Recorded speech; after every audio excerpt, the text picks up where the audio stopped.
Welcome to the Hot Shot Podcast. Like, share, subscribe, tell your friends. You know what I'm saying? Spread the word. Today, and my boy Mel, we're gonna be talking about, actually, let me kind of go back and say my boy just had a baby. You know what I'm saying? A couple days ago, so he all giddy right now.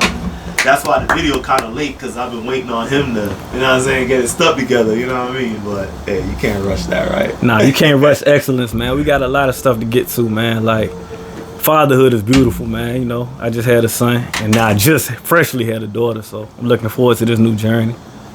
And keep pushing, man. We got a lot to talk about, man. Facts, man. So, today, it's something that we've talked about several times. First off, let me say, thanks for whoever's watching. It's a little thing that we've talked about, getting into this. Me and him are always talking about some nonsense, And when I say nonsense, I mean real shit, and we figured, why not bring everybody else in? At least anybody who can, whether learn, have an opinion, add to, take away from, whatever, to the conversation, right? Yeah, for sure. That's the realest shit I ever heard, because, we talk about so much, man. I'm talking about from politics to how we grew up to everything, man. So, you're going to get a lot of game from this podcast. I can guarantee you that. So, just tune in, man. I promise it get better. Yeah. And it's just going to keep getting better and more. True, exactly. Like what he just said, it's going to get better. See, right now, we're working on getting the cameras right, the microphone sounding good, how to talk, it's not as natural as you would think it is. We take a lot of pictures, but boy, videos is something trying to reach out. But don't sell it short though, bro. Don't sell it short. We got the ambiance, we got the fire blazing, we got good drink. We turned up, man, and we gonna have a lot of guests, man. Y'all stay tuned, man. We gonna have a lot of guests and everything coming in here. We gonna speak on a lot of different topics. I'm talking about from sports, politics, relationships, fatherhood, everything, man. So tune in. You gonna get a lot coming from here, man. You know what I'm saying? I can guarantee you that. True.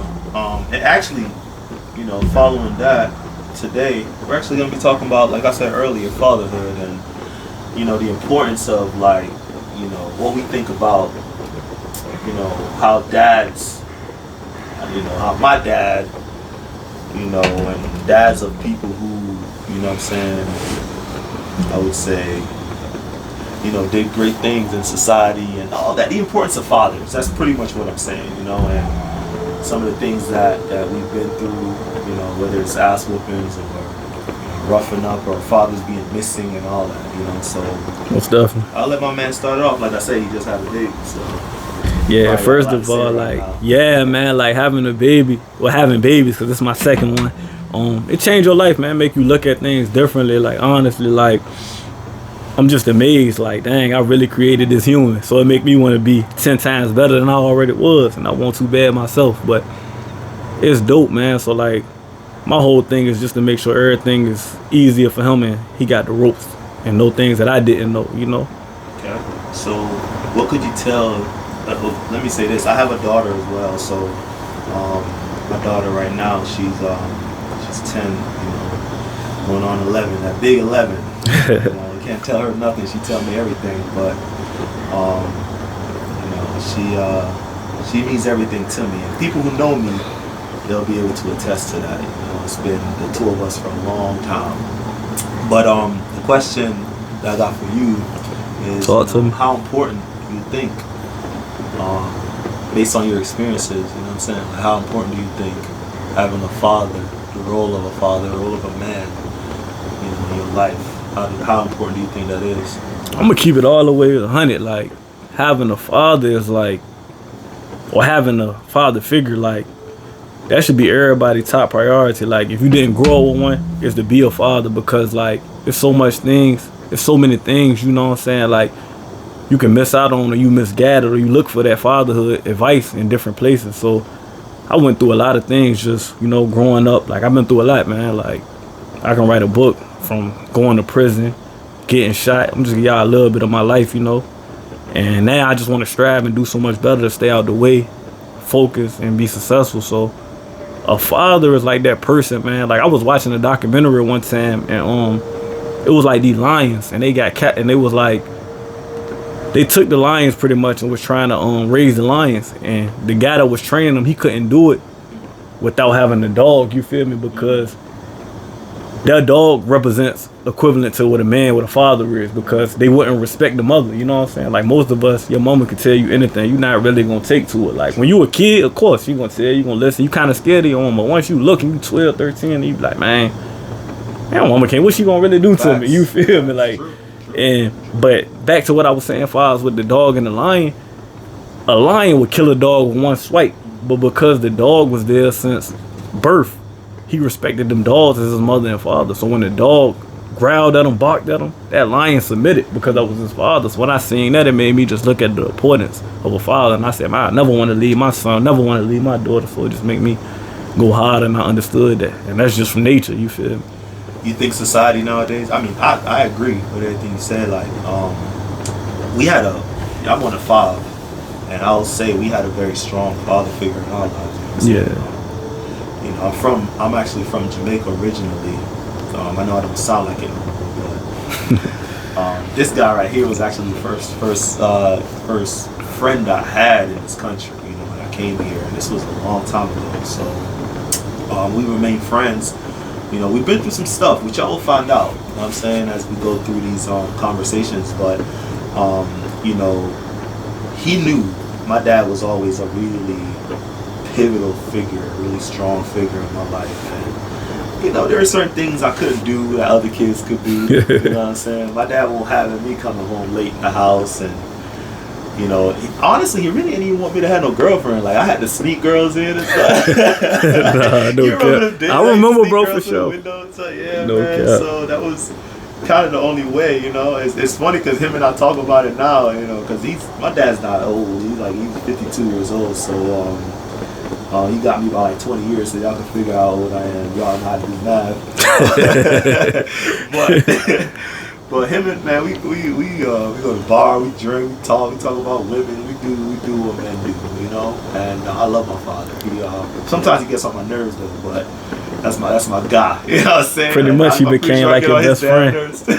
Yeah. So pretty much you became like your best friend, right? Facts. Yeah. That's what I aim for. Like, you know what I'm saying? I ain't necessarily had that growing up, so it's like I be like, damn, I be really want to like. I'm taking these moments precious. Like I don't want him to grow up too fast, but it's like I really want him to be my best friend, you know.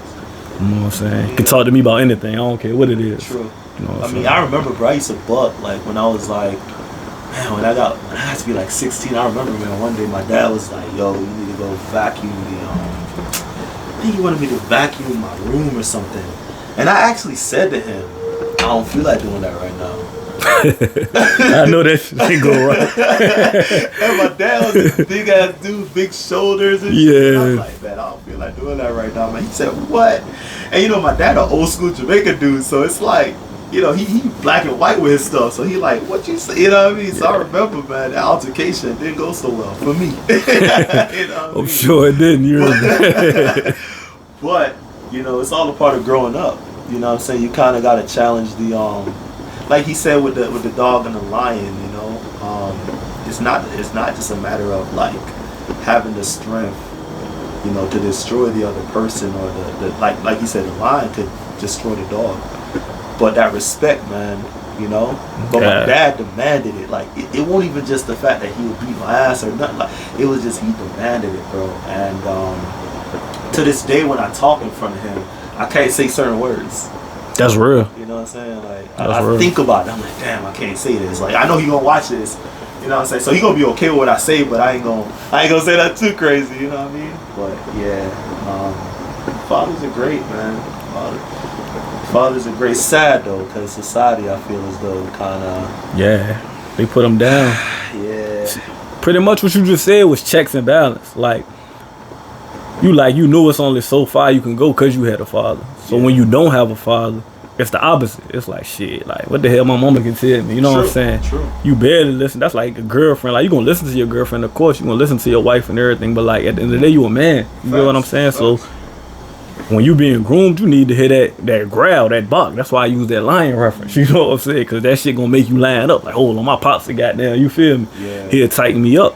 So, you got to really, know what I'm saying? You got to have both ways, man. Like, you got to stay on it. All right. Well, I guess another question I got would be like, how would you say your dad impacted your life? You just said, you told everybody that you were locked up for a while. You know what I'm saying? So obviously that was a tough situation. Like, Yeah. how would you say your father impacted your life and some of the decisions that you made? As a young man. I mean, what got you in that situation? I mean, my father impacted my life because it's like, who you think the coolest person in the world to you is? Yeah. It's your father, you feel me? Like, even to this day, my daddy used to always, I'd go visit him sometimes. He'd have a toothpick in his mouth. I'd be like, Dad, let me get the floss pick, man. He'd be like, I'm gonna bring you one. So he never bought me one because, of course, jail ain't gonna let you bring no floss pick to the, you know what I'm saying? But I always. So you just said jail, so your dad was locked up. Yeah, my father was in prison. He did 12 years. Okay. My father did 12 years in prison. You know what I'm saying? When I was 2. So, he did 2. He came home when I was 14.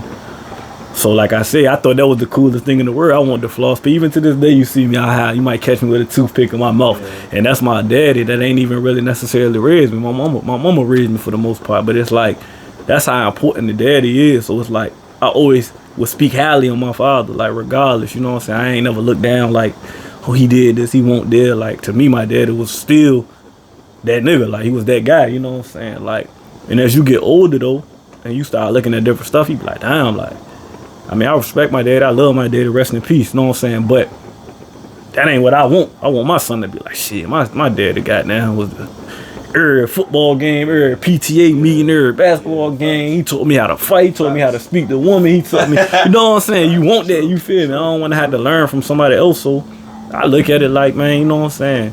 It's trial and error. But he was young. Like I said, he had me. The difference is he was, 19? I had my first kid at last year. I was 32, you know, so 31 actually. So it's a different mind frame. Maybe if I would have had my kid at 19, no telling, because I end up going to prison as well. So I can be going through the same thing. So I don't judge him. I look at what he been through, how he grew up. You know what I'm saying? He ain't had the best circumstance growing up either. So I just look at it for what it is. You know what I'm saying? I don't cry over it. I just know, like, I want to be the new improved. I want to be that times 100. You know what I'm saying? If that makes sense to y'all. Would you say your mom handled it, like, being that he was missing for a majority of your life? For sure. It was a village though. It wasn't just my mama, but my mama like superwoman to me. Like, you feel me? Like, my mama like. She's superwoman too. I think your mom's superwoman for sure. Well, mama's superwoman, man. What's up, Dukes? How you doing? Love you, baby. Like, for real, like, my mama's superwoman. Like, and I respect that. And a lot of people in my family, you know what I'm saying? My Uncle Winky, like I can say, that's somebody that was like a father figure to me. Like, if I needed anything, bought me my first car, always was proud of me when I did good in school, whatever. You know what I'm saying? I can shout out to Uncle Winky. My Uncle Brian as well helped me with basketball. So, you know, it becomes a village, but I still feel like it's nothing like that father. And then your mama is your everything if that's all you got. But what can she tell you once you a grown man, you feel me? Not a grown man. I said that wrong, but once you know what I'm saying, you feeling yourself, you feel like you know what you saying, you doing you. Bro, you know I remember when I started growing hairs, bro. I know most guys remember that, bro. Like, I felt something, bro. Like, I don't know what it was. It's like I'm a man, bro. I got hair on my armpit, under my armpits. You know what I'm saying? I'm growing a little chin. You know what I'm saying? Like, and I'm tall now because, you start growing hair. You pretty much, you got some height on you. You know, for sure. You're going to be tall, right? Yeah, not everybody.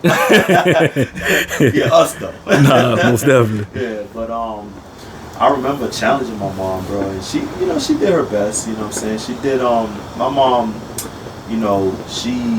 her and my dad split when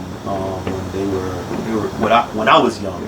They were married for a long time. We actually grew up in church and all that. So I had the actual, like, they call it the nuclear family nowadays. That's the term I hear getting floated around. So we had that growing up, but then when they split, there was a lot of changes. You know what I'm saying? It was a bit of, it was a bit tumultuous in some ways. Like, mom couldn't really, I think mom had a hard time accepting divorce, and dad had a hard time with some of the things that mom did, and then vice versa, because it was definitely both of them kind of, doing what people do, you know what I'm saying? And it definitely affected us. But, I know that, I see that in society nowadays where, it's almost like people like praise being like, you know, a single parent. Like, I'm a single mom and I got it. I could do everything by myself. And Yeah. every time I hear people say that, I'm like, no, you can't. Like, I don't care how much money you think you're making, and if you think, oh no, we good. Especially if you're raising a boy. Yeah. Boy, you know what I'm saying? Like, we need to get back to the days when, like, you know, celebrating the family being together is the best thing ever. You know what I'm saying? Like, no cap. right? Because I feel as though nowadays, bro, people go through very small things and they're just willing to like tear the family apart. Yeah. You know what I'm saying? Whether it's like, you know, and I know things are serious, like, you know, infidelity can do that. Obviously, money can do that, because if you ain't making money and you stressed out, yeah, that shit ain't gonna work. That can tear up a family, bro. But I think it would be nice if within my lifetime we could see some improvement. You know what I'm saying? Especially in our community. You know what I'm saying? Young people. And I know we talked about this earlier, like, you know, you're saying that you've been seeing a lot more men involved. I was about to speak on that actually, because you brought up the subject. Like, man, shout out to all the fathers that's really out there, man, because a lot of my partners, man, they real fathers, man. So shout out to everybody that's in my circle or family or friends, like, that's real fathers, man, because everybody don't get that. And I feel like it's a lot better, man. Like, I remember at one point in time, like, when you look around, you ain't really see a lot of people with fathers, you know what I'm saying, or active fathers, you know what I'm saying. But now when you look at, like, shit, me and all my partners, like, we constantly talk to our kids or live with our kids, or you feel me, at the games, the PTA meetings, or whatever the situation is. So that's a blessing, man. Like, I can't say like in the 90s and the early 2000s that was the case. A lot of them was for whatever reason, whether it was through death, whether it was through penitentiary, or some people just ain't shit, you feel me. They deadbeats and they don't really put that to the top of their priority, you know what I'm saying? I'm just a different breed. Like, loyalty mean everything to me, so who the fuck I'm gonna be more loyal to than my kid? You know what I'm saying? I'm gonna be extra loyal to my kid. Well, like, I think, you know, people talk about unconditional love. For sure. I think that's the only, and I believe in love, and I believe in relationship, marriage, all that. Yeah. I believe in all that. Family, all that. But I do believe that it's easier to unconditionally love your children, by far easier than it is to love anything else or anyone else. Because, you know, even if a convicted serial killer is put on death row, the day he dies, his mom go feel it, because she's the one who gave birth to him. For sure. While other people are celebrating his death, or is a monster that needs to get taken out of society, that woman that birthed him, you know, obviously circumstances are different, right? Yeah. You know, my mom used to say stuff like, it's kind of Jamaican culture where they'll kind of say something like, oh, my stomach hurt, you know, something wrong with something happened to the kids and I felt it in my stomach, you know what I mean? Yeah. I used to hear older women like my mom and people say stuff like that, you know. Obviously, I'll never experience that, but, you know, I believe them when they say it, you know, so, you know, but like you said, man, your kids, like my daughter, man, yeah, that little girl's everything to me, you know. She's spoiled though. Jesus, she got too much. So she only child, and she's only like, you know, like she's the only grandchild. So like she get everything, bro. She get it from all angles, yeah, like, yeah. You know, so yeah, we, you know, but it's a proud thing. I actually had my daughter when I was 20. So, you know, for people who think that you gotta have it all together, I used to work with this old lady. Her name was Doreen, and she passed away in the last year or so. You know, may she rest in peace.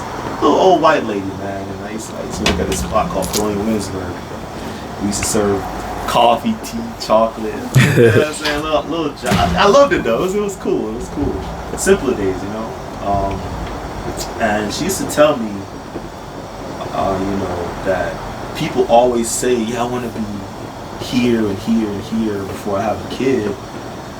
But she always says you'll never be ready to have a kid until you have a kid, because you don't know what God's going to give you. Yeah. You know what I'm saying? Like, your kid might have something that you were never prepared for, and nobody around you, whether it's sickness, whether it's, intelligence, because you might have such a kid that's so smart, you're like, man, I can't afford to educate this. I want you ready for it. I'm ready for this.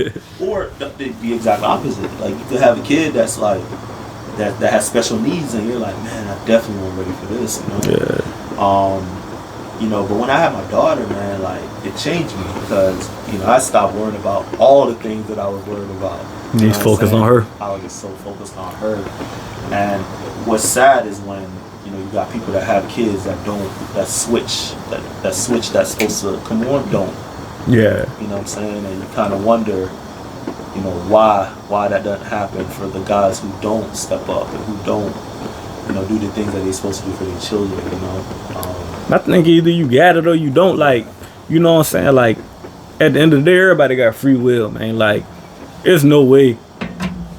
Like, I'm gonna figure it out. Whether I gotta go work at McDonald's, like, whether I gotta whatever, I'm gonna figure it out for my kid. Like, there's some people that just to lay down and be like, man, I'm not going for it. Like, I'm not one of those type people. I never lay down in those situations. So it just depends what you built for, man. Some people really feel like, oh, I know my mama got my kid. I know whatever. You know what I'm saying? Yeah. Nah, bro. Like, that's your responsibility. So exactly. Some people gonna fight that shit head on. Like, it's just pretty much how you built, man. And everybody not built the same way. And that's what I learned about life.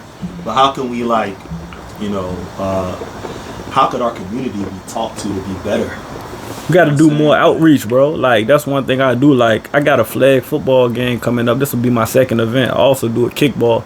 And it's like, I don't get no money. Don't nobody give me no money. I get a little help from my family to do it. But it's like, for the most part, I'm going out there doing everything on my own. Like, and the kids love it. They hyping me. Even I did it for the few kids in my neighborhood. They're like, man, I can't wait, man. I'm looking forward to it. I bought my cleats. I'm doing this. And it just make me happy, because I'm like, damn, I wish somebody would have did that when I was a kid. You feel me? Like, something that simple, bro. How much do it cost to go get a flag, get some flags and a little football, man? And give them prizes. I got gift cards if you win. I got $50 for the winning team, for the MVPs, or whatever the situation is, man. Like, you need more people to do that. A lot of people do it for the clout. A lot of people will get up there and show, man, I'm doing this, I'm doing that, and they more worried about posting. Of course, I'm gonna post it, but I ain't asking for no money. Like, I'm just doing it really for the strength, like, cause that's how I feel. I genuinely want to do it. It's something I want my son to look to 5-6 years ago. Dang, it's the 5th Turkey Bowl, Dad. Like, you know what I'm saying? I'm trying to win MVP this year. Like, so, you know what I'm saying? We got to do better as a community, man. If you focus on your home, it'll spread out the everywhere. If we all take care, if I do this and it reach 30, maybe 30 kids, you know what I'm saying? 15 kids, 20 kids, whatever. That can affect them kids. They be like, man, I remember that's something they look forward to that. You know what I'm saying? If they ain't got nothing to look forward to, that's like, you willing to do anything. You know what I'm saying? At the end of the day. True. Man, I go ahead and be in the streets. I go do this. I go run in your house. I go whatever, because you don't got nothing to look for. They get bored. They have nothing to do. So it's like, well, and we talked about this before too. Yeah. When it comes to like people, like, look at some of the plagues or the things that plague our community because of, like, absentee fathers, like, absentee men in the household, and I don't necessarily think that a woman can't, do some of the things that a man can, but a woman definitely can't do everything that a man can do. And I know society would like us to think that the opposite of that, but if you just look, especially us, and this is about our community now, black men. Yeah.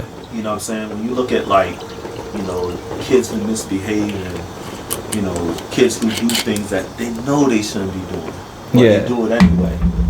9 times out of 10, maybe not that much, but let's say, more than half of the times, the father is MIA. You know what I'm saying? And whether it's because of the court system or it's because he just ain't what he's supposed to be. And actually, that's another thing, the court system here, bro. Sheesh. Yeah. The way they deal with some of these people who are actually trying to be fathers in their the life of the children. I don't excuse the behavior, but I've heard people say, bro, it'd be easier for me to just, like, not even want to deal with the situation. Yeah. Because of how messy the court system. And that's another thing too. Like, I think some of the mothers, bro, I think they need to, like, get out of their minds that the government is what you need to run your house. Because honestly, when you take your husband or boyfriend or whatever in front of a judge, that's what you're telling them. Like, we don't know what to do, so can you help us do it? And then technically, it's almost like you having them raise your kids for you. And 9 times out of 10, not 9 times, I like to say that, but it's not accurate. A lot of times those judges and lawyers, and they at work. Yeah. It's a job. Not for sure. You know what I'm saying? Your name, your child's name is just a piece of paper on a table, just like this cup. You know what I'm saying, of this whiskey. But on the flip side, though, you do got to look at it. Is a lot of dudes that's not willing to goddamn do what they need to do. So a lot of women feel like, I feel like this. I feel like a lot of times the good fathers get the short end of the stick, and the fucked up fathers get the baby mamas that's already good and don't want to take them. You know what I'm saying? Because it's a lot of, man, bro. I be dealing with a lot of people, bro, like, and they mind frame fucked up. You feel me? Like, they not fathers, bro. Like, a father is the person that you gotta sacrifice, bro. Like, of course I want to go out sometimes. Of course I want to do this. I want to go have fun. But like, my son come first, bro. My daughter come first. Like, I gotta like bite the bullet sometimes. And it's like I be talking to my people like that I deal with every day. Like, look, bro. Like, they telling me like, man, damn, I know you ain't going out today. Nah, I can't. I got a baby, bro. My son, I got a newborn. You feel me? I shouldn't even be here right now, but I'm gonna shout out. I'm gonna do it because we trying to get something together. But it's like I got a newborn, so it's like you can't put all that on your baby mama. You know what I'm saying? Like, you got to be there as a man. Like, whichever way you eat, she might just need you to be there to talk to. She might be going through something with giving birth. So it's like a lot of people got the game messed up, man. So it's like that's my goal though. Like, for real, like, man, be the best father I can and like preach, man. Get these people like. These young boys, man, get them the game. Like, do what you think right, bro. Don't do what everybody tell you to do. You feel me? Like, do what's right, man. Yeah, I mean yeah, I agree. I just think, like, you know, sometimes you got people that do things out of anger. You know, most out of pride. Like, I'm pretty sure you've heard of cases where, you know, like somebody will be hurt. And they'll just do things to hurt the other party, not necessarily, you know, to benefit, like the kid itself, the child itself. It's more, well, you know, he ain't with me, so I'm gonna do this. And don't get me wrong, men do it too. You know for sure, yeah. So, you know, I think we need to figure out a way to to get that out of the community so that, you know, the kids themselves are what matters, and it's not, oh well, I'm not with him or her no more, so I'm not gonna see the baby, or I'm not with him no more or her no more, so, you know, I'm gonna take him to court, you know what I'm saying, and destroy, you know, the peace that we have in our lives. And I'm talking about some of this stuff from experience, because I've been to court for, you know, custody battles and all this nonsense, and I'm gonna tell you this right now, it don't do nothing but make things worse. Yeah, it don't. Like, for at least for when I was going through it, you know, I don't deal with that stuff no more, but when we were younger, yeah, Jesus, man, that's what, you know, it's like, oh, we don't agree? Here, we're going here. And, you know, it kind of makes you feel like as a father that you're like, it's like you're climbing this uphill, it's like an uphill battle. That you feel like you can't win for real. Like, yeah. Like, why am I doing this? I'm just trying to be my kid's life. Like, I'm just trying to, you know, like, I think I know what's better for her.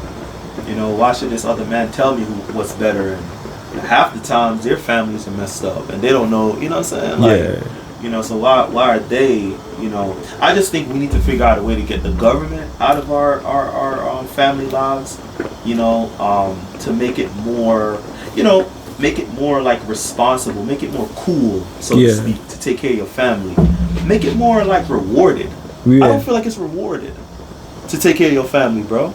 Like, as much as it's not rewarded to, like, I feel like you get more, like, for instance, the welfare system. Like, you know, you ain't got no family structure. You know, mom's struggling, she ain't making enough money, dad's nowhere to be found. You get free money from the government. Yeah.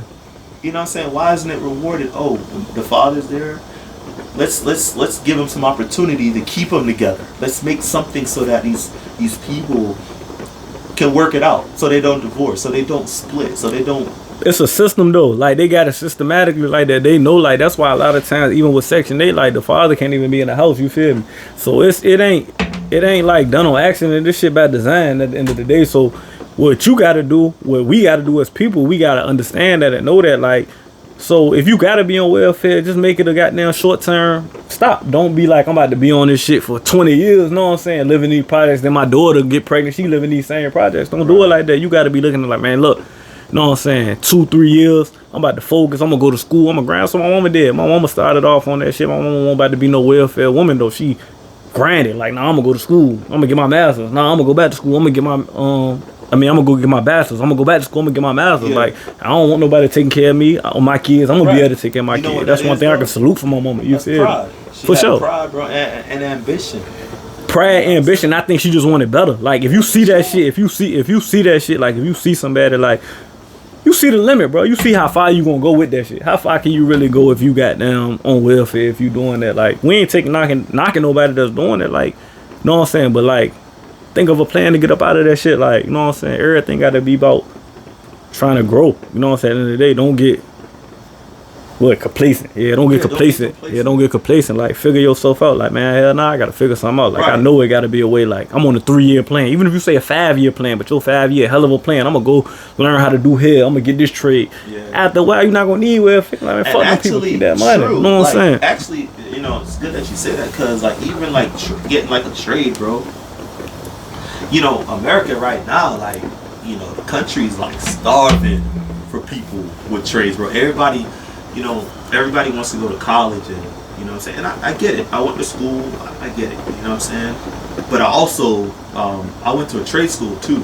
Sure. And I'm going to be honest, I got more value from working with my hands. Most you know definitely. what I'm saying? And learning some of that stuff. And I think that we should, you know, I'm not saying push them, force them, but expose them to, like, you know what I'm saying? You got to expose, like, your sons, your daughters to, you know, because you got I to. feel like, man, so many people want to be like, you know, white collar workers, like behind the desk or behind a computer, I should say. Yeah. You know, but, you know, teaching our kids to go to trade school, man, it will make them be better. It'll get them off of certain things, you know what I'm saying? And eventually, because the thing is, if you got money, if you can take care of somebody, more than likely you will. But if you ain't got no money, you feel like you can't take care of nobody else. And like you said, if you living in like a impoverished community and you don't really have no like motivation to get up and do nothing, you're just gonna be doing stuff to have kids. You know what I'm saying? And you know that's why you got so many like people out here with all these children and they're not any of the kids' lives. Like you know, and that is heartbreaking, man. You know, because you meet some of these kids. Like I cannot tell you how many women I've met. You know, once they get to know me as a person, have asked me like, could you do this for my son? Could you, you know, like I do a little bit of woodworking and stuff, and people will be like, you know, could you, you know, my son don't have a father in his life or a male figure in his life. Could you do this or could you do that? And you know, even doing it, on a short-term basis, it can help. No, yeah, for sure. But you need long-term, bro. Yeah. You need like, you know, that, and it's going back to our conversation, the importance of fathers, bro.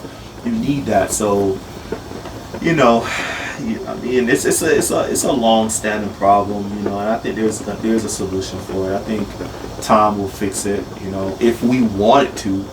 But we gotta motivate men to be men, bro. We gotta get these kids something to look up to, man. Like only thing they look up to is rappers and basketball players. You gotta look at the statistics on that, like. Bro, more than likely you're not gonna be a rapper, bro. More than likely you're not gonna make the NBA, NFL. So like, what else can you do, bro? I can go be a plumber. In the next 5 to 10 years, plumbers gonna be making buku money, bro. I'm talking about easy 6 figures, more than that. You know what I'm saying? It's not gonna be, but easy 6 figures, bro, because nobody wanted to do it. Shit, I'm thinking about going to get my plumbing trade because I know in the next 5 years that I know that there's gonna be a boom in the business because they don't nobody. When the last time you heard somebody that was young say, "I'm going to be a plumber"? Yeah, exactly. Yeah, but somebody gotta fix these motherfucking toilets. So we gotta goddamn that shit. You gotta get these kids game and stuff like that. But they know like damn, you know what I'm saying? If it's a lot of shit that I would have knew before I took the route I took, when getting in trouble and shit like that, I would have did that. You know what I'm saying? Like all I thought was, man, either you go to college. If you don't go to college, what else you do? You know what I'm saying? You did. You ain't gonna do nothing. So it's like we get in that. Like it's so much opportunities out there. That's something I want to do. Like I want to be outreach. I want to show these kids. Like man, they ain't just. You can go to college. College is beautiful, but man, so much you can do. You can be a plumber. You can do HVAC. You can do electrician. You can do all this stuff in trades. You come out and you making 6 figures. You know what I'm saying? I'll tell you this right now. Most of the people in my life that I know, the ones that make the most money are not the ones that went to college, right? I'll tell you that. For sure. It's the ones that are the hustlers, the ones that learn You know what I'm saying? Like to be motivated, because it's all in here, bro. Yeah. If you ain't got it in here, I don't care what paperwork you got. Yeah. You're not gonna really make it. You know, and actually, you know, what you just talked about with plumbing.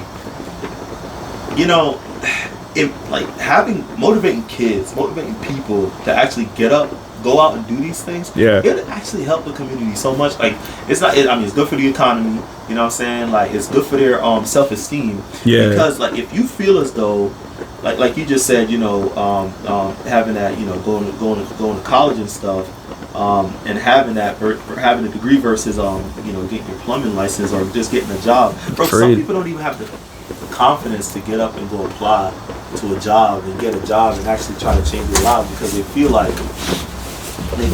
you know, well, they're not gonna hire me because of X, Y, and Z reasons. Yeah. So that'll even, you know what I'm saying, that'll stop them from, you know, so most of the reasons people don't do things is because of doubt. You get what I'm saying? Like I talk to a lot of people and they be, man, I don't want to leave my job. Like you ain't got to necessarily leave your job, but just plan something because you might be making good money on your job, but what you working on, what you got in your mind might be worth $1 million. You know what I'm saying? Like, so don't sell yourself short. That's me. Like, I'm gonna never tell, like, that's something I want to lead on to my kids and everybody that I deal with. I run across, I push people. I'm like, man, whatever you do, bro, try to be the best at that shit. Like, bro, you build a lot of shit. You do take, like, bro, do that shit. Keep doing that shit, bro. Like, you make money off that, bro. Like, we gonna goddamn, I'll push it. We gonna keep pushing it. We gonna do what you gotta do. Like, at the end of the day, like, you never know. It just could be that one table where you build for somebody and word of mouth spread. Now you done made a multi-million-dollar business off of that. Yeah, like off of that. So it's like if you got a special, you know what I'm saying, gift, just keep grinding, man. You never stop grinding. That shit'll come up with you, man. I'm telling you. What's the saying? All work, no. Faith without work is dead. Is that? I think that's how it goes. You gotta work, bro. You gotta get up. You gotta gain that confidence. You gotta have that confidence to like to try. Cause if you don't, bro, like you know what I'm saying, like you hurt yourself. Yeah, most definitely. And that like having confidence, of course, that's something that I don't know if it's taught, but I don't know if it can be taught. I you know, I'm not really a whiz on that, but I do think that confidence comes from the home. I do believe that if you know you grow up like seeing your betters, your elders succeed and try, do different things, it'll make you feel like, you know what, I'm gonna try this. You know what I'm saying? Yeah. I'm gonna try that. And if I fail, I'm gonna get up and I'm gonna just try something else. You know? For sure. So, you know, that could be a community thing, that could be a father figure thing. It could even be a mom thing, you know, I don't know, but I just know that we need that thing. Yeah, confidence comes from your accolades and reassurance. So it's like you could be doing something, and if ain't nobody telling you, bro, I'm proud of what you doing, then you feel like, man, what I'm doing, I'm wasting my time. Yeah. Sometimes, like, it be plenty of times, my mama, one of my partners, somebody like, bro, I'm proud of you, bro. Like, you know what I'm saying? It could be something small. I might be doing something as simple as throwing a flag football. Like, bro, I'm proud of you, bro. Ain't nobody else take their time to do that. And that shit make me feel good. Make me want to, sure. Well, fuck it, I'm going to do a kickball game too. Like, we going to keep pushing because it make you feel good. So it's like, you got to, like, you need to hear that, though. Like, everybody need to hear that. You need to hear that pick me up. So sometimes it's good to, like, even, like, if you with somebody, like, I tell my girl sometimes, like, man, you a good mama. Like, don't get that shit fucked up. Like, we argue, we go through whatever. Like, you a great mama. Like, don't. You know what I'm saying? I be tripping sometimes. I might say some shit, but like sometimes people just need to hear that shit. I'm proud of you, man. You know what I'm saying? Yeah. It could be your friend, it could be your peer. If you tell me like, bro, I'm proud of you, bro. Like, you know what I'm saying? You doing your thing, like, cause I know where I could be, bro. Like, you know what I'm saying? Just from everything I've been, like, y'all heard a little bit of my story. Like, just anything, I could be a fucked up person, bro. Like, I couldn't not have made it through a lot of situations. You know what I'm saying? So for me to keep pushing, I just know, man, there's something out there different for me, something better for me, man. I gotta just focus. So. You know, but you do need to hear that shit, man. Like, it be plenty of times, that's what keep me going. My grandma might tell me, man, I'm proud of you. My mama might be like, I'm proud of you. A friend might tell me, like, bro, you doing your thing, I'm proud of you. And them little words be like, cause I be on the urge of clicking out. Like, bro, this shit weak, bro. Like, I'm ready to goddamn do this, do that. You know what I'm saying? But them good words of encouragement, you know what I'm saying, make me be like, nah, I ain't, you know, keep focusing, man. You got a kid, you got a daughter, you got shit. Yeah, exactly. But you know what's more important? When I try to tell people, sure, you got other people to live for, but you know what, who else you got to live for? yourself, bro. Yeah. But it get to a point like once you know, like once you been through the fire, bro, like you it ain't really much that can shake me up. You get what I'm saying? Exactly. Like the only thing now that having kids, like that's the only thing that shake me up. Like damn, I Yeah, don't want to lead. something to I don't want to lead them or nothing to right. happen to them. But like shit, once you somebody like me and you done seen everything and you done been through everything, you be like, man, it ain't too much that's really gonna shake me up. You feel me? So I needed to have kids. Yeah. You know what I'm saying? If I wouldn't have had for kids, sure. like my mind frame was different. So now that I got kids, it made me like, man, shit. If I do this, bro, like, yeah, I might not make it to my kids. You feel me? I needed that because without that, I'd jump in that water. You know what I'm saying? With them shots, like I ain't tripping. So, You know, when Sabrina was, born, I was like 20, about to be 21. yeah, And I was broke, man. You know what I'm saying? I ain't had no money, bro. I had a job though. I had a pretty good job. I was making, I think I was making $15 an hour back then. You know, and I had already, we had a place we were living. My Sabrina's mom and I, so we were on our own. You know what I'm saying? And she was at home taking care of Sabrina, so I had to go to work. You know what I mean? And I remember, man, the budget was so tight, bro. If anything went wrong, yeah, would have been. I was down bad. You know what I'm saying? It was crazy, bro. And I remember this one time, this situation that happened where like money had gotten so tight that I think I had a buddy come to town. My boy Charles. Charles, if you're listening, big up my boss. Shout out Charles, man. Straight up. Yeah. He came into town. He actually wanted to go visit his father in New York, talking about dads, but his dad actually dumped out on him. And Charles is from Jamaica. He actually came to the States. Yeah. His father said, if you come here, you know what I'm saying, I'll take care of everything, blah, blah, blah. But his father was just talking. Yeah. So he went to New York to see his dad.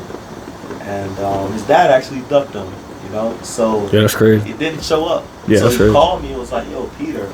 And now this was years ago. This was over 10 years ago. Yeah. So I'm trying to remember exactly how it happened. So if I'm wrong, Charles, let me know. But he'll let me know too. But he called me and was like, yo, man, you stay close to New York, bro. I was like, yeah. I live in Virginia, you know what I'm saying? Yeah. He was like, I'm in the States, bro. Like, can I come stay with you for a little bit? I was like, heck yeah. So he came. We had a guest room. Him and his wife came. His newly his young child. And he came and he was like, man, I ain't got no money. You know what I'm saying? Like, I came here. My dad said he was gonna take care of us. Yeah. He was down, and we were down, but he was down. He was down bad. Yeah. You know what I'm saying? So I was like, bro, him and I went to school together. I knew this guy years, I was like, bro, yeah, you good. I remember, this how tight things were, bro. So I had $250 in my bank account. And my light bill was always about $200-something a month, right? Always. Bro. Yeah. So I remember I told my girl at the time, I was like, hey, look, take $50 and go. We had like a Sam's Club membership at the time. It's like, take $50 and go buy. So Sam's Club used to sell, I don't know if they sell now, but they used to sell like a 20-pound bag or box of rice or something, or a bag of rice for like $10, bro. Yeah. You know what I'm saying? I was like, because he was only supposed to stay with me for like a week. So I was like, just go buy this thing of rice. We're going to stretch that. We're going to stretch that thing. Yeah, for sure. Every day. That's just For what sure. it is, So we're going to be good. We all going to be fine, Yeah. And use the $40 to buy chicken. Now back then, things were a lot cheaper, obviously. Now I had no money. It's fucked up. Nothing. Yeah. Bruh, my girl took that down. So anyway, I was out. I spoiled it. Yeah, I was home. And I saw these bags. They went to the store by themselves. You know what I'm saying? Because I think I was tired. I was working 2 jobs at the time too. Things were that tight. I was working 2 jobs. Yeah. So it was on the come up, man. You know what I'm saying? Yeah, it was a come up, man. I needed to go through it. Yeah, on the come up. You know what I mean? So they came home, all these bags. I was like, wait a minute. Or was it bags? Because I don't know, boxes. Sam's Club don't give you bags. Boxes. Yeah. I was like, wait a minute. I thought, you know what I'm saying? Like, I was like, Charles, I thought you said you ain't had no money, bro. He was like, I didn't. She bought all this. I was like, what? So I was like, hey, I was like, oh. You trying to figure out like what the fuck going on? Like, yeah. So I went to her and I was like, yo, did your family like send you some money or something? Because I know damn well she ain't spent the money for the light bill, right? And I always back then, bro. You know, I don't know if I got it from my pops or where I got it from, but I always made sure to pay my bills. I never wanted to be behind. You know what I'm saying? Yeah. So she told me, she was like, Peter, I can't just let them eat rice and chicken for the whole time. So she used the bill money? So she used the bill money. Oh, shit. She used the bill money. Bro. Yeah, that's crazy. That was like, I would say the weakest point to that point. And I've been through some stuff, but I've never been through that. Yeah. And it was like I lost control of something that I normally have such control over. And like I had like a mini nervous breakdown, bro. Like a legit like I was talking to myself and what I was saying didn't make sense. She actually ran off crying because she was like, what the hell? What did you tell me? She thought you done went off, like you done snapped, like went crazy. I wasn't yelling, I wasn't like screaming, I was legit just, because in my mind I was like, I'm working. You couldn't process it. I couldn't process it. You couldn't process it. I know that was a long story, but you know, Charles brought me through it. He was like, Peter, it's gonna be okay, and this, that, and the third. But the thing though, bro, is I needed to go through that. And I was upset with her. I mean, Jesus, we fought over that.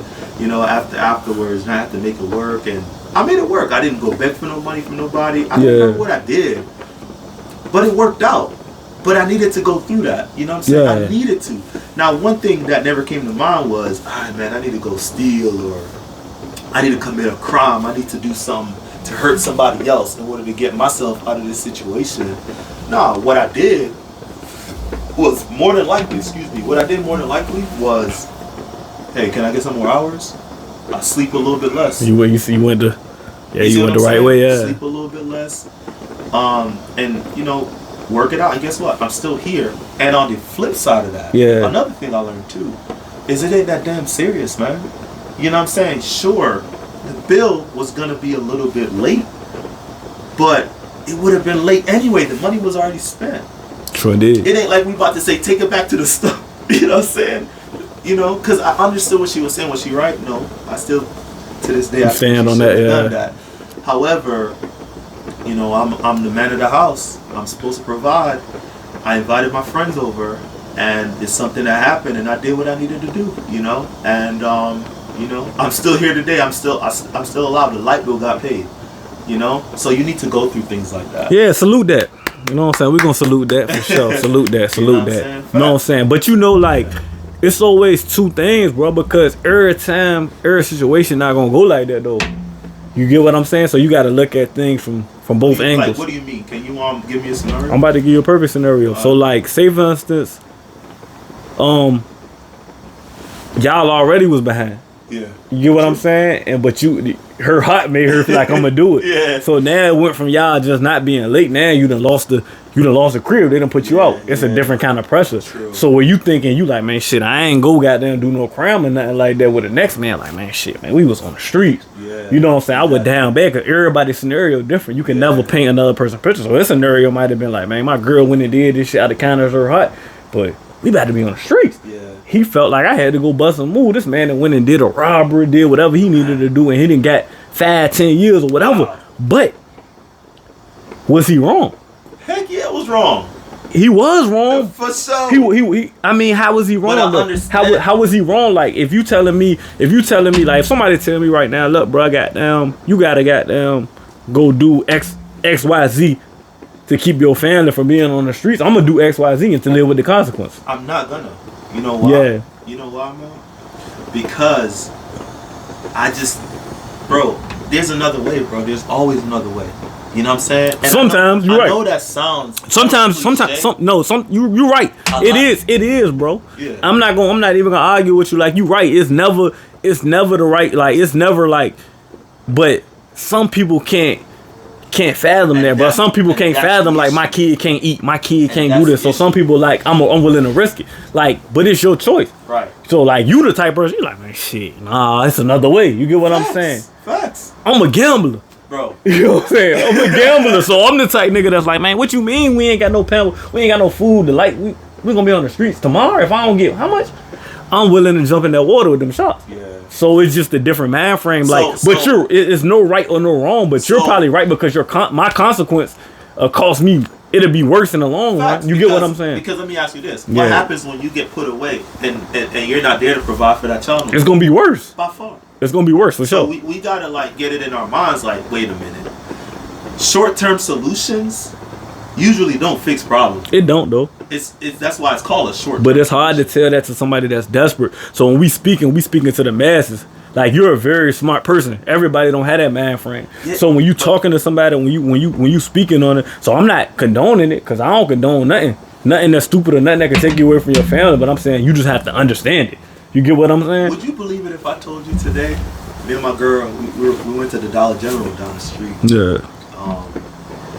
I had to pick up. I think we just went to pick up some candy or something stupid, right? For sure. And we saw like she was outside the car.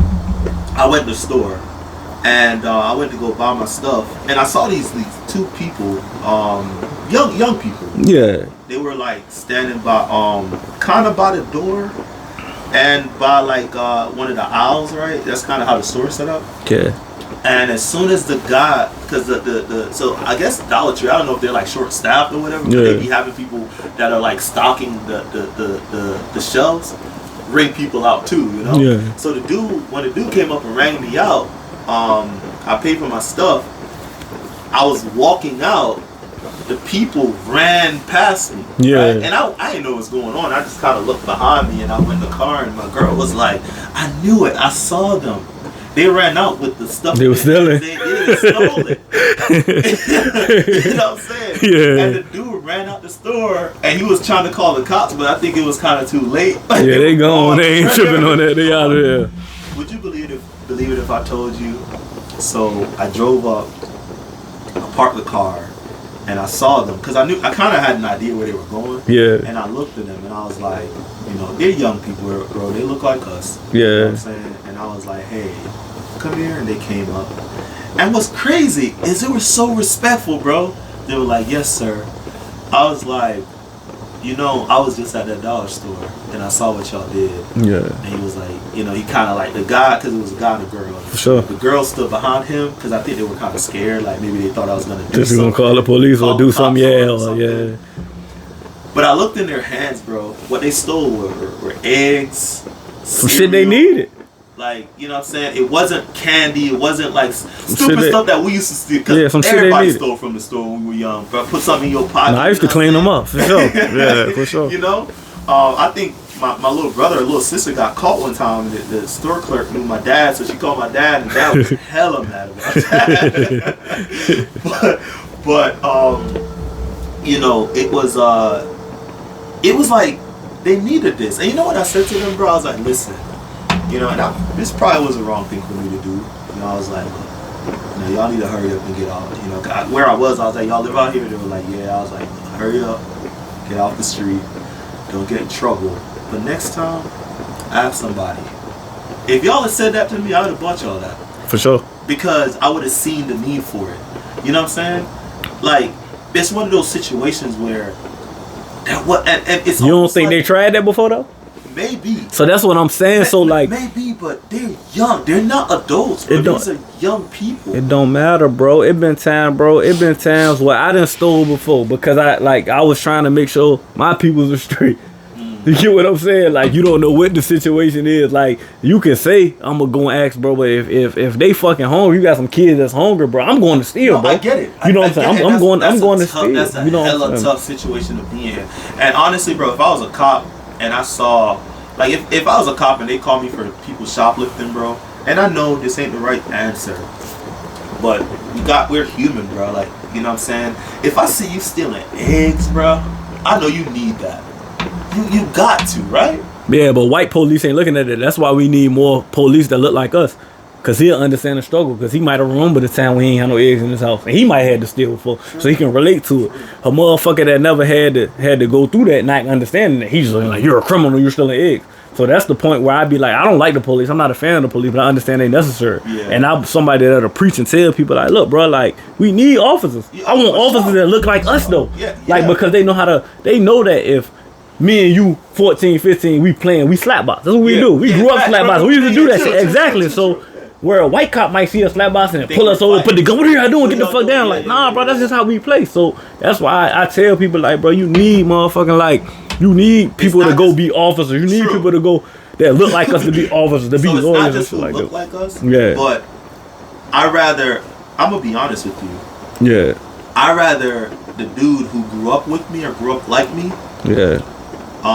To be an officer versus someone who just looked like me that I don't know nothing about. Because the truth is, just because the officer looks like me don't mean he gonna be on my side. It don't. You. I would rather him have our very similar upbringing. You right, but you would never know nobody upbringing. True. So what I'm saying is, but if you do, if we make the police look bad. So if you tell motherfuckers like, if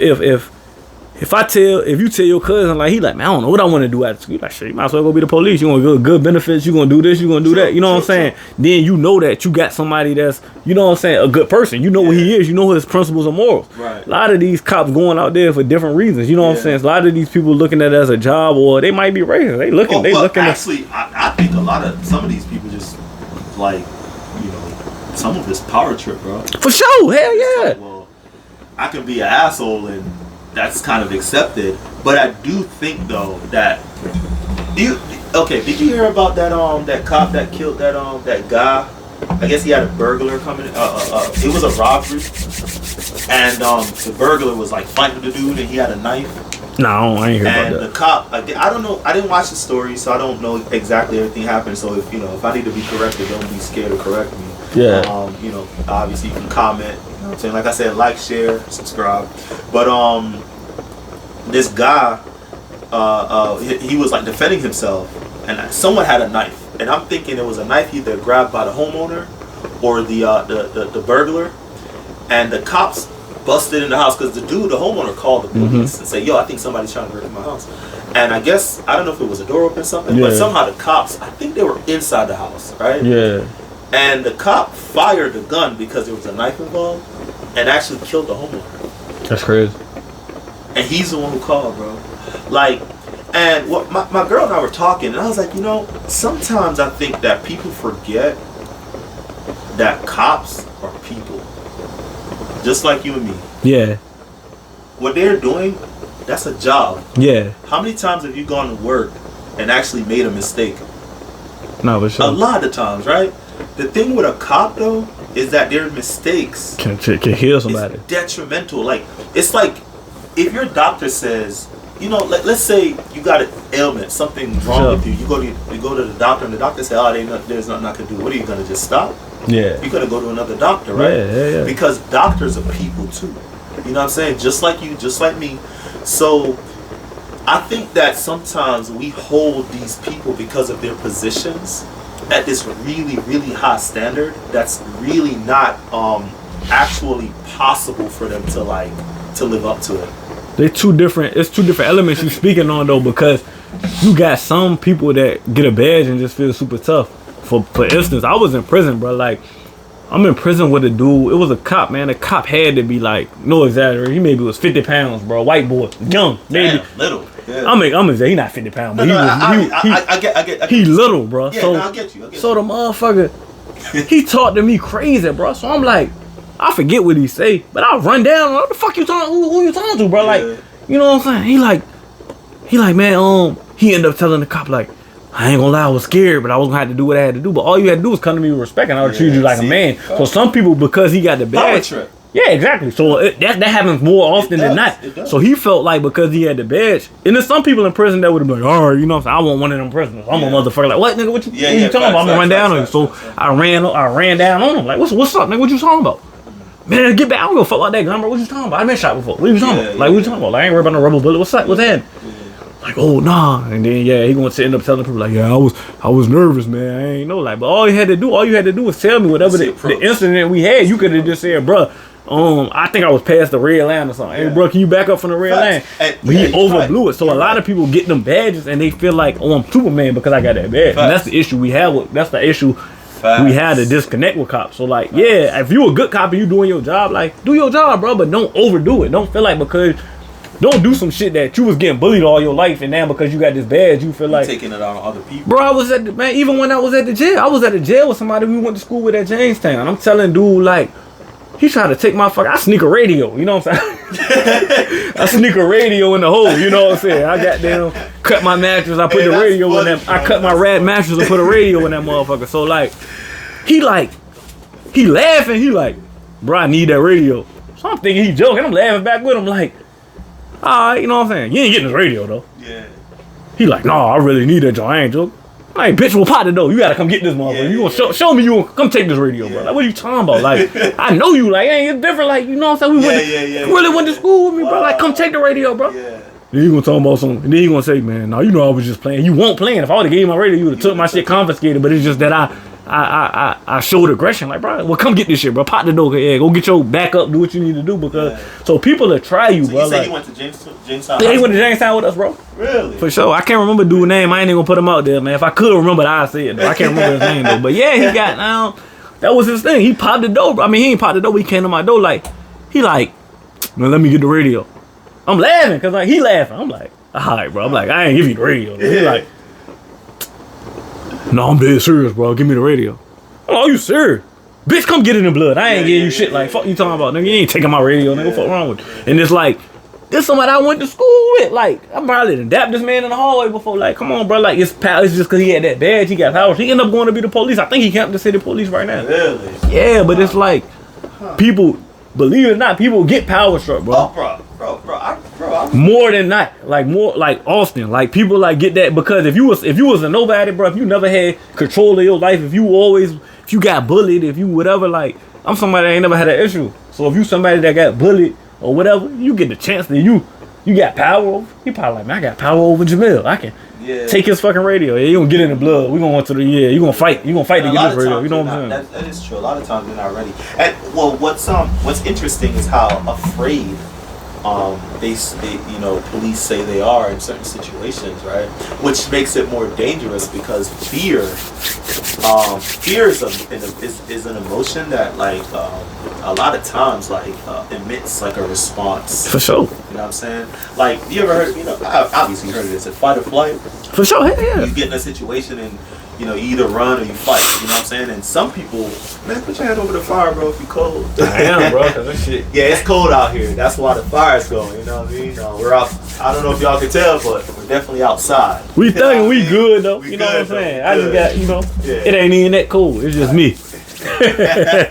You know what I'm saying? I'll tell y'all about that on another episode. You know what I'm saying? Facts. But what was I saying? What we fight or flight. Fight or flight. Fight or flight. Yeah, so, some people in certain situations, right, they're either going to run away, but a police officer, in that situation, he has to make a decision 100%. And if he runs away, it's like, well, am I going to put other people in danger? But 9 times, I keep saying that 9 times out of 10 thing. But that's your catchphrase, man. You good, man. Let's do it. 9 times out of 10. Yeah. They gonna be fact checking me like, nah. That shit was 5 out of 10. Not 9 out of 10. That shit was 5 out of 10. Fact. But yeah, a lot of times the decisions that the ones that we see, because I don't know statistically how much bad actually happens, but what's unfortunate is what's shown, is seems to be more negative than anything else, right? Unfortunately, it seems like they just make bad decisions in like rough situations. Like it's like, man, like I'm scared and the first thing I think of is to shoot this person. Like you remember that woman cop a while back, she pulled the gun instead of the taser and shot the dude. Yeah. Killed him. Young guy. Real young guy, Now I'm not saying that the guy in the situation was de-escalating, because I'll tell you this, when I get pulled over by the police, I don't act disrespectful. I don't give them no more respect than any other human being. I'm myself. Yeah. But I carry myself in a way that I don't need to feel, I guess like I need to buck. I don't like getting pulled over.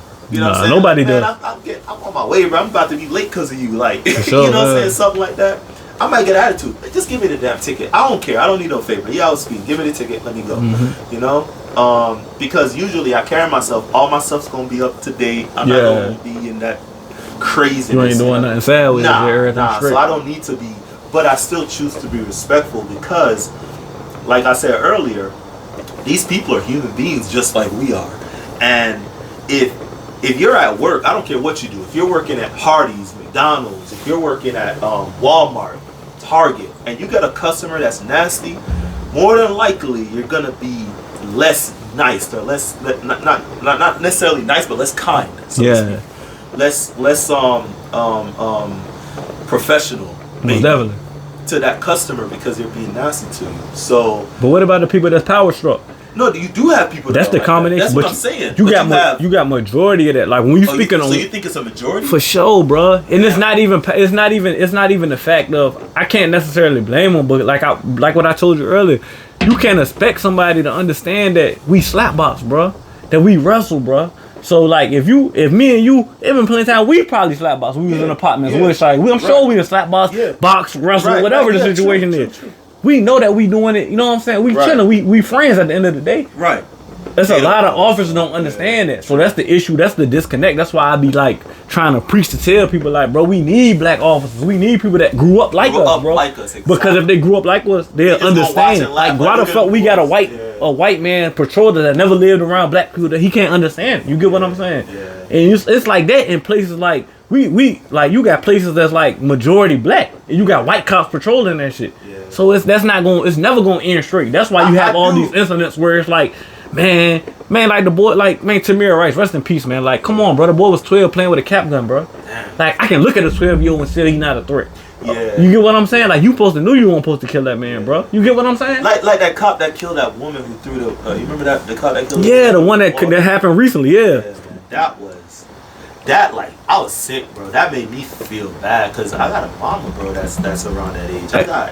I'm like, an old woman, bro? Yeah. A mentally disabled, like not mentally disabled, but mentally ill person. You know what I'm saying? Like she, you know, like she's not disabled. She could walk around, but she's clearly, she has an issue. She got something going on, yeah. You know, you're going to shoot, bro. That was sick to me. Now, okay, so what you're saying, to kind of, you know, piggyback off of what you're saying that we need to, the system needs to figure out a way to I guess motivate young men that grew up like we did to sign up to be police officers. The system is what it is. We need to take away the stigma that it's bad being a police. Okay. Like, who you want patrolling your community? Like, we need people to keep us safe. We need people to make sure your grandma, when she got down, coming home from work or coming from bingo, ain't nobody going to snatch her purse. So we do need those officers, but we also need an officer that understand, like, man, these boys ain't doing nothing but playing 21 on the basketball court. Yeah, true. They ain't doing nothing but slap boxing. You know what I'm saying? Where a white person can understand that because he never been in that situation. You know, it's funny you get what I'm saying? Remember when we used to sit out Woodshire? For sure. We used to sit on the steps and the police would like kind of like, you know, look at us crazy like they don't like us being outside. For sure. Do you... What I think's funny about that is nowadays people complain about how their kids don't want to go outside. Like, man, these kids just want to stay in the house and be on the tablet or the PlayStation the whole time. Even police officers be complaining about their kids doing that. So it's kind of funny you mentioned like people playing basketball. Those are outdoor events. You know what I'm saying? Football. Everything. Like, man, we used to do a ding dong ditch. You not to say that's the best thing to do, but we used to do everything. Ride bikes, ding dong ditch, tic tac, whatever. You know what I'm saying? What's that thing we used to draw? Like, a lot of girls would do it. They would draw it and hopscotch. Hopscotch. Yeah, that's it. Yeah, hopscotch. I haven't seen that in years, bro. Like, don't nobody be outside doing nothing no more. But not to like derail the conversation, but you're right. You're right. We do need to have kids, young people, men and women, that grew up like us, that know us in our community, to say, no, man, I know this guy. Like, you know, you get a domestic situation, you get, because like a lot of times, bro, cops ain't really dealing with no life and death situation. A lot of times it's just small stuff. But I also remember back in the day, it was super, like, it was cool as hell to be a cop, man. Cops will help you cross the street. Cops will help you, like, there'll be cops at the school that would, like, I remember, was it Officer White?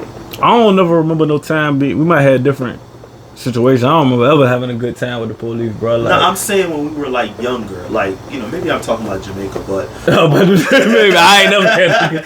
I ain't never. Like, they always fuck with me, bro. Like yeah, bro. Like I ain't never had no. Actually, no. I'm talking about here too. There's been plenty of times when I was doing stuff, bro, that they were like, Peter, go home. Plenty of times, bro, because they knew my pops. There were plenty of times when they caught me at the park with like a girl doing something I ain't supposed to be doing at the park. And they could have slapped me with something. And they're like, go home. I know what you're doing out here. Get what are they? Look, white cops, black cops, because they were men. I don't know if a female cop would have been like, what the hell? Like, hey, they put my ass in cuffs. But I will say this: I got caught a few times, and they never like I never. Now I was 18. I was young. Yeah. 17. You know what I'm saying? And you couldn't see out the car because it's all foggy. Yeah. You know what I'm saying? And I'll just get pop on the window. I'm like, oh, snap. You know, trying to dress real fast. No, for sure. What are you doing out here? Get out of here. And they know what I'm doing. Yeah, they ain't tripping. So I would say, maybe you were bucking a little too hard. Nah, I wasn't bucking. I had a cop give me some good advice one time. Oh, you did? I was living there on. I had moved. That is a good experience. Nah, I want a good experience. I had moved back. I was living in Hampton, but I couldn't find it. This when the recession hit, so it was hard to find a job. So I had a job in Williamsburg. They hired me back in Williamsburg, so I'm working at the Hodges. You know I used to work at the Hodges. So boom, I'm working at the Hodges or whatever. So the cop tell me, like, look, bro, I got down. He didn't say bro, but he like, look, your name coming up in our system of life. If I was you, you live in Hampton, right? I go back to Hampton and then won't come back. You know what I do? Wow. I got the fuck out of it. I went. That's what I did. I said, I went to Hampton, and that's what it was because he gave me the warning. But it's like he just told me my name was coming up for whatever reason. You know what I'm saying? Not to say I was perfect. I ain't gonna act like I was an angel or anything like that. But he told me that he gave me that game, and I was like, man, shit. I go up there to work. I was going to work. You know what I'm saying? But after that, I come back to Hampton because it was just like. They was on me. I'm 16, 17, got a car. I'm a lot going on. So they looking at me like, you know what I'm saying? They putting a lot on me. So I got the fuck up out of there because he gave me that warning. Black cop. I don't think a white cop would have gave me. He said, man, your name is popping up in our system a lot. Wow. And I know they used to watch me there, sit in apartments, wait for me to come out, wait for my car, follow me. Like I seen. Really? Yeah, I had a lot going on, man. So it's like. Hey, you remember that time you and I were driving from we went to this club out in Virginia Winter Beach. To the cave, I remember. Yeah, I remember. I remember. Yeah. Man, that night ended horribly, bro. You remember what happened? I get pulled over. I got pulled over. What the fuck they do? I got a ticket. I some bullshit. I think I had some weed. I caught a weed charge. I caught a weed charge, bro. I think I pulled the weed out my pocket, bro. You were like looking for your license. I was drunk as listen. That shit wicked though. Yeah, I remember that. I was drunk and I pulled the weed out my pocket. Real rookie mistake. I never do no shit like that again. That was some rookie shit. I was like, you know what I'm saying? I felt so bad, bro, because I think I pulled you out the house that night. Yeah. I think I was like, yo, man, let's go. I don't think I had a car or something. What was what's crazy? I was driving. You know, you ain't had a car at the time. You know what's crazy, bro? I thought that shit was over with, bro. So when I'm in prison, I get my sentence. You know what I'm saying? 9 years, whatever. They gave me them 30 days, bro, for that charge, bro. I swear, bro. I'm supposed to get the date. Look. So I'm supposed to come out this day. So like maybe years down the road, my release date changed, and it's like, for a marijuana charge, I'm like, man, get the fuck out of here, bro. Y'all petty as hell. Know what I'm saying? No bullshit. I can't make that up, bro. Nah, it was documented. I just forgot about it. You facing 9 years. You're not thinking about 30 days. You know what I'm saying? So when I get to 30 days, I'm not mad, but I'm like, man, 30. Man, I don't fuck about no 30 days, man. You tripping? You know what I'm saying? I know we supposed to be talking about fatherhood, but man, how was like 9 years, bro? Yeah. Damn, bro. How? I mean, I ain't gonna lie, bro. I knew you were going. You know what I'm saying? Like I said, like you were when I came here, like you were one of the first people I met, so I knew you were going. Yeah. I could feel it. And obviously I was living my life. I had a kid. You know what I'm saying? Yeah. I was doing what I do, learning, graduating, and getting things done. But how was it for you, man? You know what I'm saying? Like being in that situation. I mean, shit, to be honest with you, 9 years that's a long ass time. I'm gonna start off with saying that. So my initial reaction to getting 9 years felt like I had life in prison. So it's like, mind you, I'm on everything. I'm fighting, I'm robbing, I'm on everything. You get what I'm saying? My first 3-4 years in prison, I'm on everything. Like that's how I end up getting sent to the mountains. I get in trouble and get sent to like the maximum security. So like, yeah, I'm on bullshit, bro. Like when I got that, I felt like, man, I ain't never come 19. You talking about fucking 9 years, 10 years? Like, man, come on, bro. Like this shit really felt like I'm never getting out. So I'm on everything, bro. I'm getting assaults, aggravated assaults, threatenings, robbery, smoking weed. I'm doing everything. Like I'm saying I'm worse. I'm actually worse. Wow. And then they send you somewhere where it's like, you talking about 10 years. These niggas got 50 years. Wow. 100 years. Yeah. You know what I'm saying? Double life. Young boys. You seeing kids coming there, 15, 16, 17, that's getting 50 some years. So I'm like, it make you be like, damn, I'm blessed. You know what I'm saying? Like, fuck. What the hell they do? I mean, just As a different, kid, bro. bro. Murders, robberies, like whatever, bro. Like you might have a different shit, bro. It's like all type of shit people going through, but it make you. I had to grow, bro. Like they say your brain ain't fully developed. So like I swear when I hit about 24, 23, start focusing. Let me get a job. Start staying out of trouble. I ain't getting no charges for a long time. You know what I'm saying? 3-4 years. I got a job. Tutoring. I'm a tutor. Good time. All that. You know what I'm saying? It's like you learn how to work the system. I actually end up becoming like a mentor to the young boys. Like I'm talking to dudes that's like, I'm telling them like, bruh, I'm seeing young boys coming there. They got the same rage I had. They 20, 21, man. I got 7 years, bro. I don't give a fuck about nothing. I'm like, look, bro, that shit gonna fly. I'm telling you, bro. I just, know what I'm saying? I've been down 5 years. Yeah. I'm telling you, like, listen to me, tap in, bro. Focus, bro. Go get your job. Stay out the way. You know what I'm saying? There's been a few of them, like, I still chop it up with a few of my little partners that then went home. They didn't, bumps in the roads, but they doing all right for the most part. But it's like, the best thing you can do is get a person like me, or I ain't gonna just say I'm the only person. There's other people that lead them in like, bro, you can do better shit, bro. Go get your trade. You ain't got your high school diploma, get your GED, shit like that. You know what I'm saying?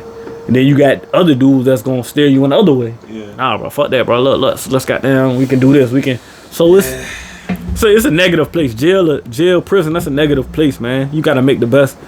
You feel like only the storms about. Like you feel like. Hell nah. I rehabilitated myself. I educated myself. I read, bro. That's something I did more than majority of people. I read, bro. I stayed to myself. Some people came out got like worse. I know people got worse. That's why I see a lot of people come out and get right back. I've been home 4 years.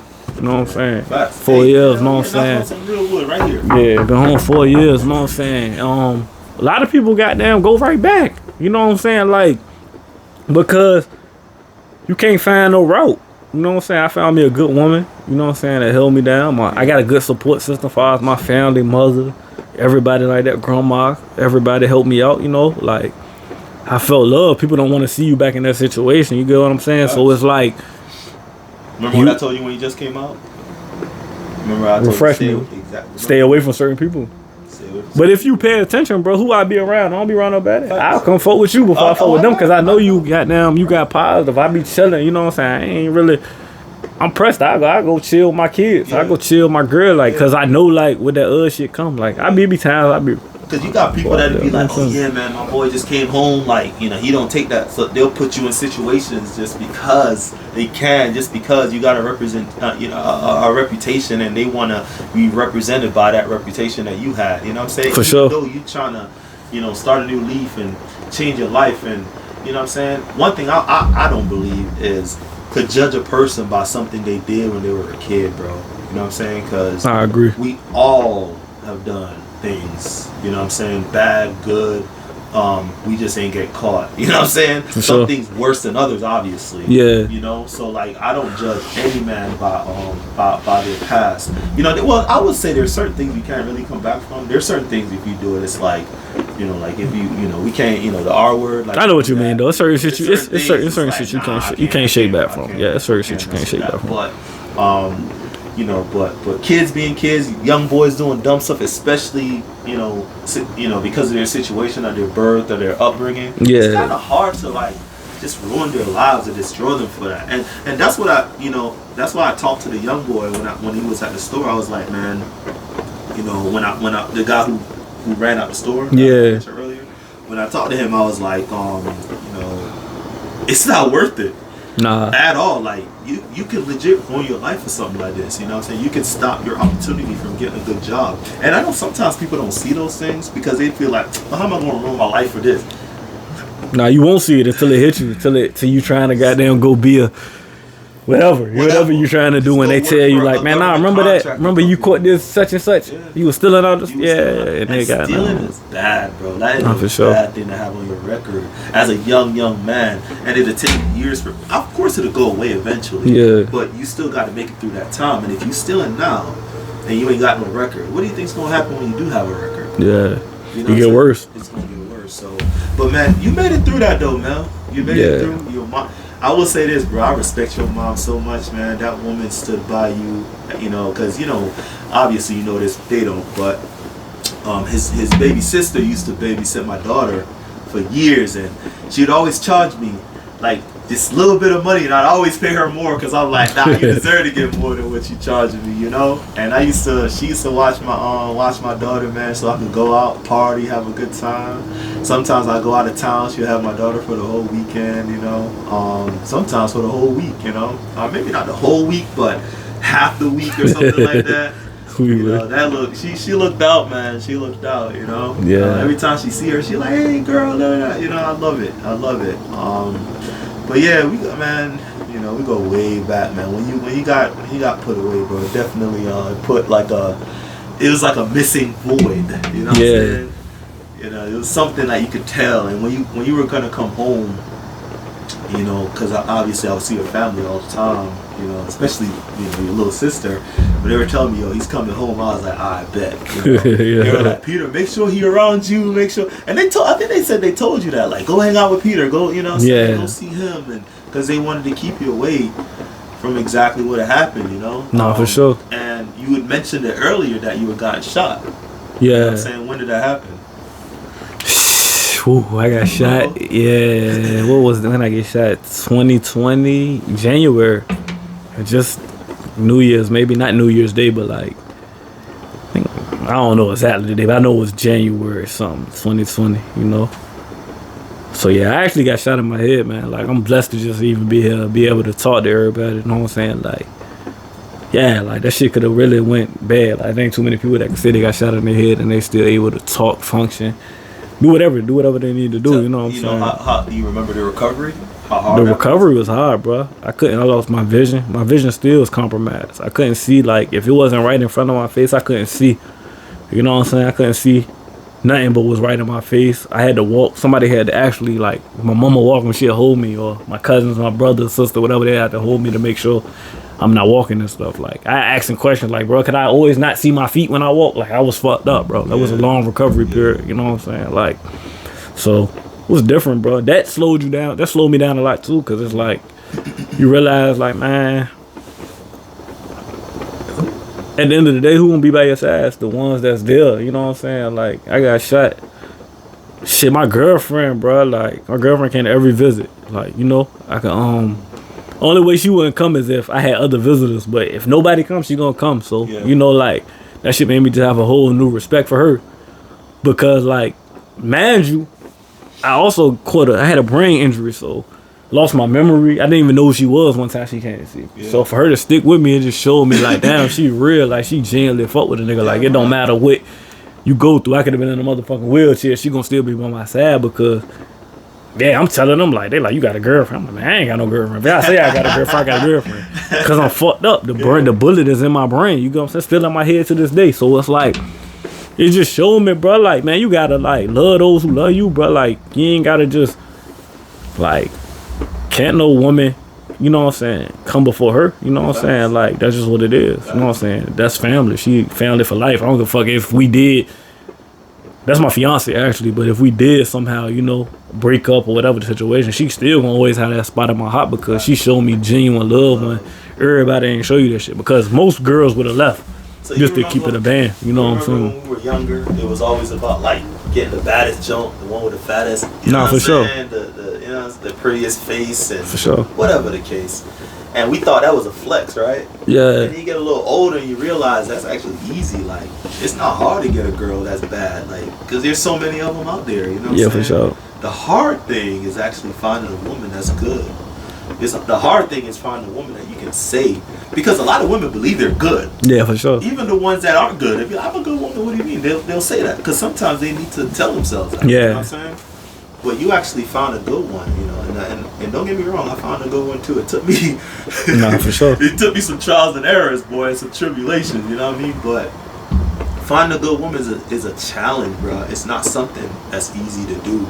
You know, it's like it's a muck out here, bro. You gotta like just rummage through the muck, bro, to like find that one. It's like a diamond, you know what I'm saying? Diamond in the rough for sure. You know what I'm saying? Yeah.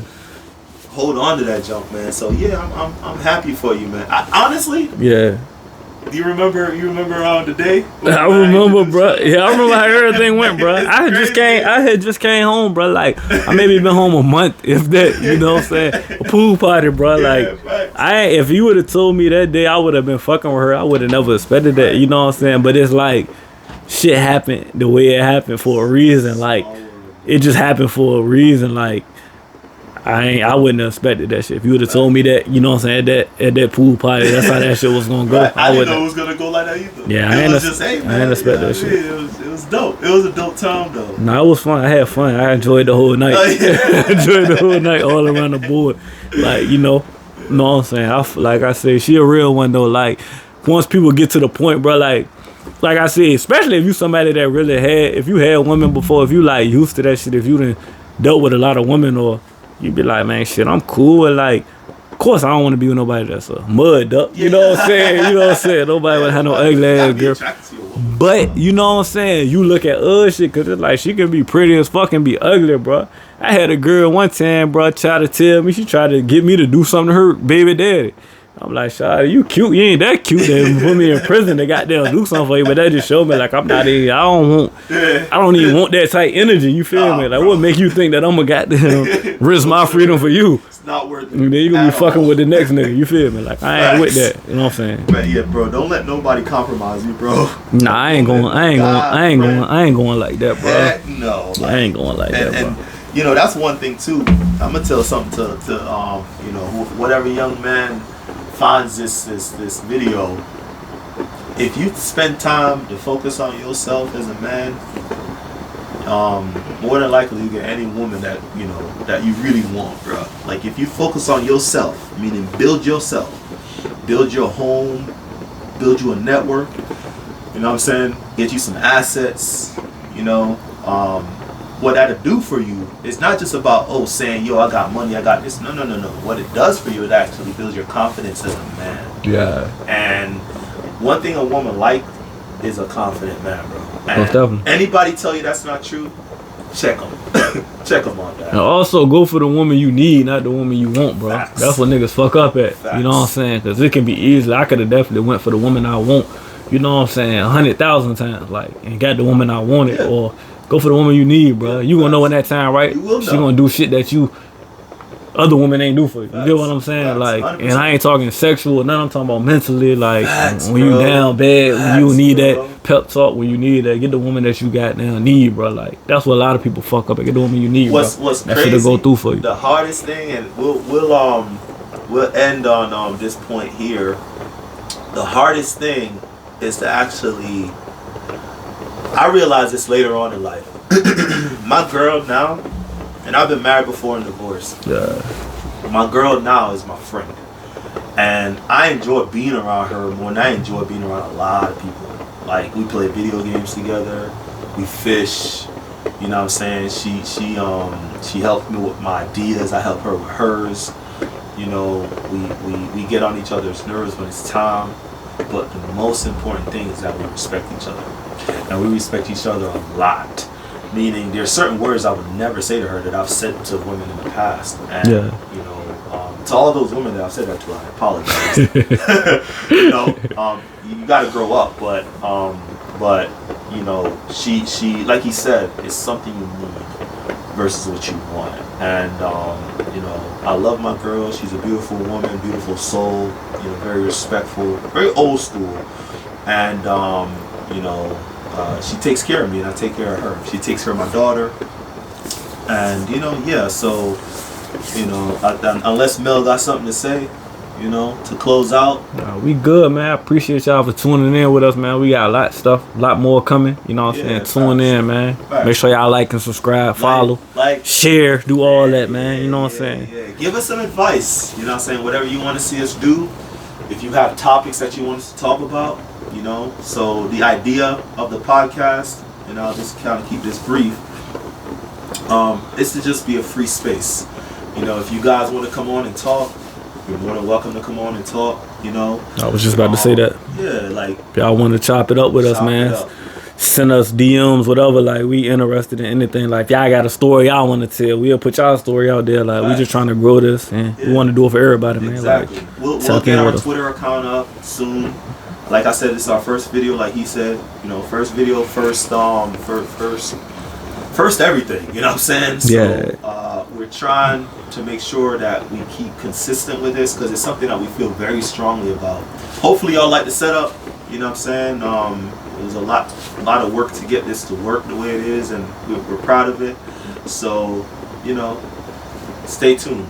It'll be coming. Hot shots, man. Make sure y'all tune in, man. Hot Shots. The Hot Shots podcast. For sure.